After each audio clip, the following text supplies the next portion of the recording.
was raised in Los Angeles, California. His father is a British filmmaker named Peter Rodger. His mother is a Malaysian Chinese research assistant for a film company. He had a younger sister before his parents divorced. Ultimately, his father did remarry, and his second wife's name was Sumaya Akabun. She was a Moroccan actress, and Elliot did not have a good relationship with her, but the two of them did have a son together. Not Elliot and the woman, but his father. You get what I'm saying? Okay, moving on. Okay.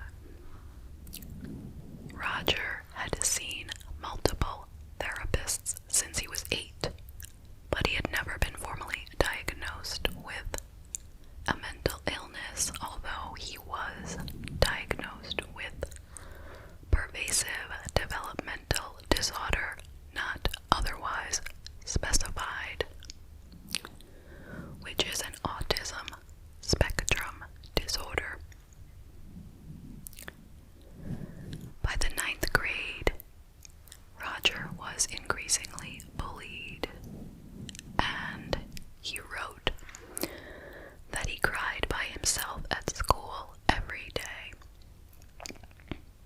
At this time, he developed an obsession with the game World of Warcraft, which is an online game, and it dominated his life for most of his teenage years, and into his 20s actually.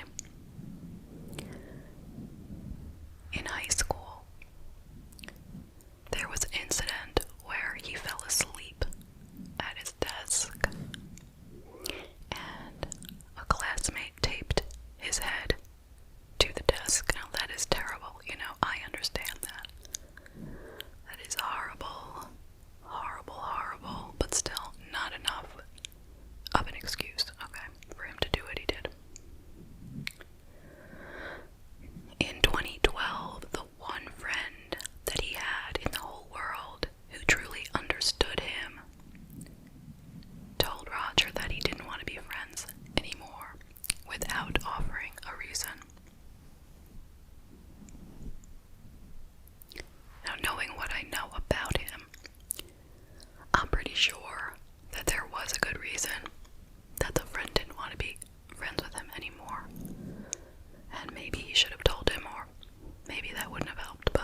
looking back now, he strikes me as someone who was broken from the moment of conception.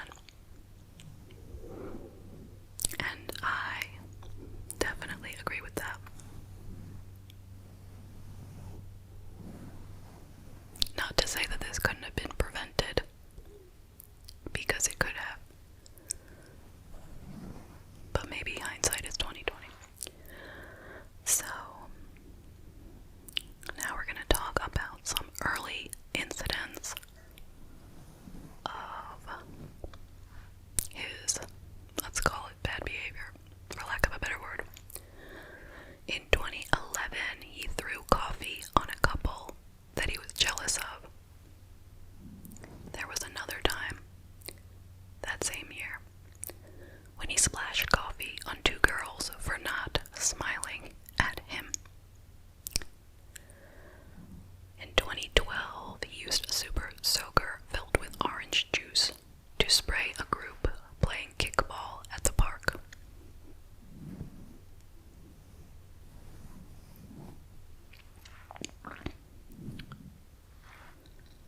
There was an incident in July of 2013.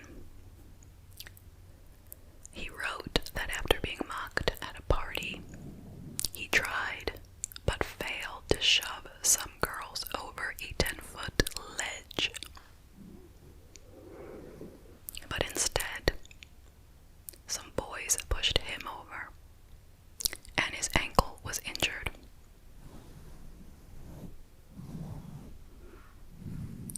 When he went back to get his sunglasses, he was again mocked and beaten. So, although he was definitely mistreated, he kind of started it by becoming physical with the girls to begin with. So, although it does say that he was being mocked at the party, but, he should have just left, he shouldn't have then gone ahead and tried to, hurt the girls, physically. And anyway, that night, a neighbor saw Rodger coming home, crying, and vowing to kill the men involved and then himself. Maybe the neighbor should have said something. I don't know. He wrote in his manifesto, you'll see that he writes a big manifesto, okay? Closer to the end. So he wrote in there that this incident was the final trigger for planning his attack. So once that happened, pushed him right over the edge. That was it for him.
post's racist post reported. And he says, "I wasn't being racist. I mentioned his race to make a point." What point was that? Someone else wrote, "It would probably help if you didn't look like you were still in elementary school." And he answered, "You're just jealous of my beautiful eyes and cheekbones."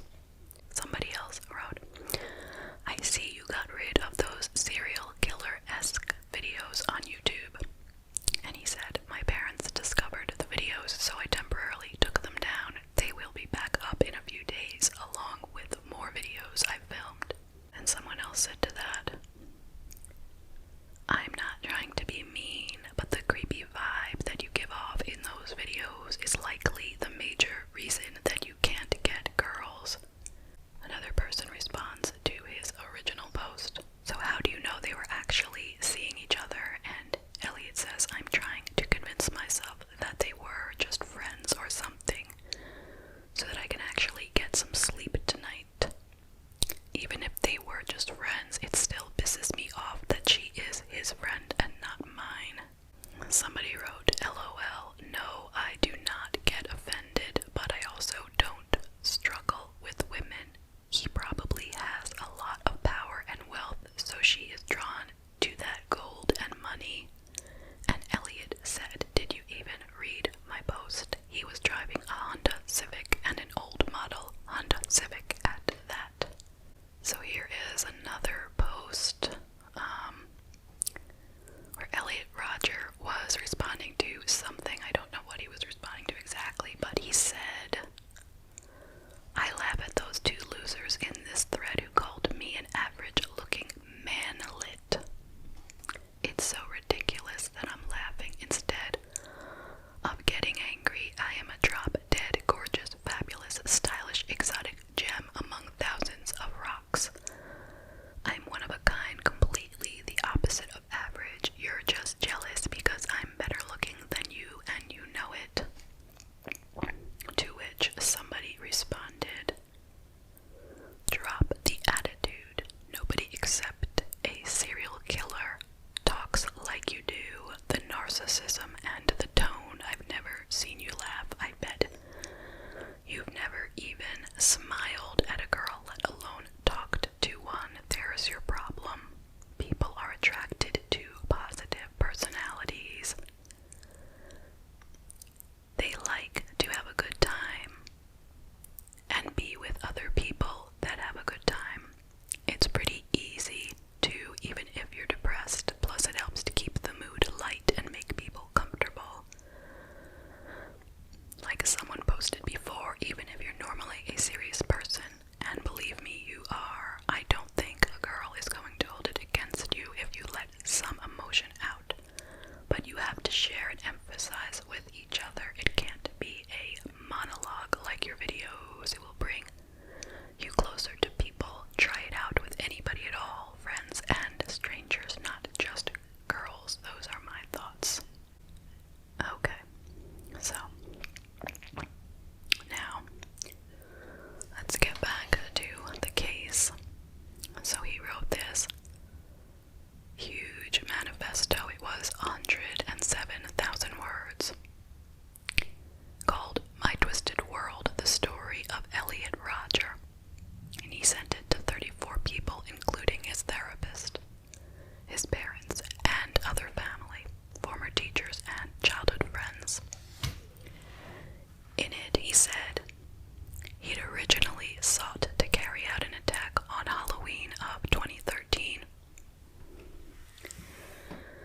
but reconsidered because he thought there would be too many police about. He also made a final YouTube video. Now he didn't press send on this email, the manifesto. He did not send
also dreamed of a pure world where the man's mind can develop to greater heights than ever before. Future generations will live their lives free of having to worry about the barbarity of sex and women.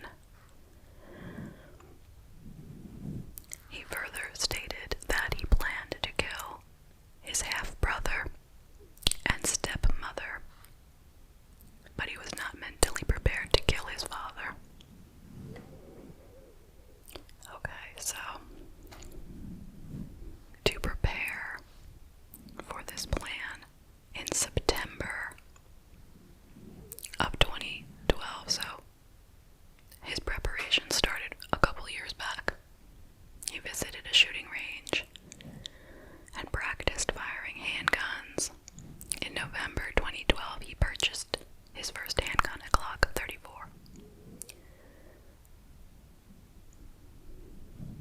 In early 2013, he bought 2 additional handguns, the SIG Sauer P226. Both of them were that type. He purchased the weapons legally. He claimed to have saved at least $6,000 to purchase these weapons and supplies. He saved it from gifts that were given to him by his parents and grandparents. Okay, so now we're going to talk about the attacks. So the attacks started at his apartment. This was on May 22nd, 2014. So over at his apartment, 3 men were killed by numerous stab wounds to their upper bodies. 2 of the victims were confirmed to be his roommates. The third was a resident of the building or visitor. After the stabbings, he went over to a coffee shop and bought a coffee. Then, at 8:30 p.m., he was seen working on his laptop in his car in the parking lot of his apartment building. He uploaded his retribution video to YouTube at 9:17 p.m. and sent his manifesto email at 9:18. After receiving a copy of the manifesto, Rodger's therapist phoned his mother, who, finding the video on YouTube, the retribution video, she contacted Rodger's father in separate cars. They left Los Angeles and headed to Santa Barbara, calling the police en route. Meanwhile, I guess it wasn't quick enough. Rodger drove to the Alpha Phi sorority house, where he knocked on the front door for a few minutes. Then he began shooting people nearby. 2 women were killed and a third was injured. Then he began driving again. He fired into an unoccupied coffee shop, then several times into a delicatessen. A man was struck 7 times and killed. He kept driving. Shooting out of the car, he struck a pedestrian, and he fired but missed 2 people on the sidewalk. He shot a couple exiting a pizzeria and a female cyclist. He shot and missed a woman. He made a U-turn. Then he exchanged fire with a sheriff's deputy who was responding to the telephone call, and struck 2 pedestrians.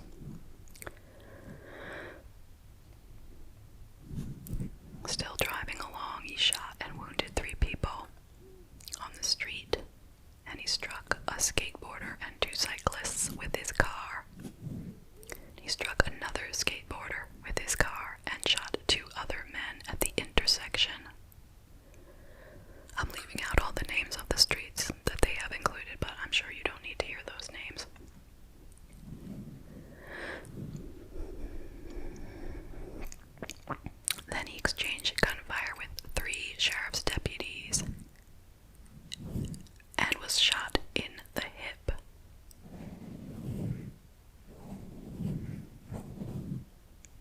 still being pursued by police.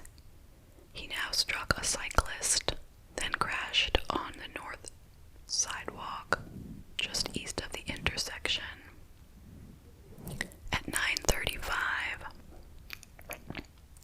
police found Rodger dead inside his car from a self-inflicted gunshot wound to his head. In the car were 3 pistols, knives, 6 empty 10-round magazines, and 548 rounds of unspent ammunition. To review, he sent out his video at 9:17 p.m. He sent out his email at 9:18 p.m. and the whole thing was done by 9:35 p.m. So there were 6 murder victims. They were all students at UCSB. 14 other people were injured, 7 from gunshot wounds and 7 by blunt trauma from being struck by his vehicle. And that is the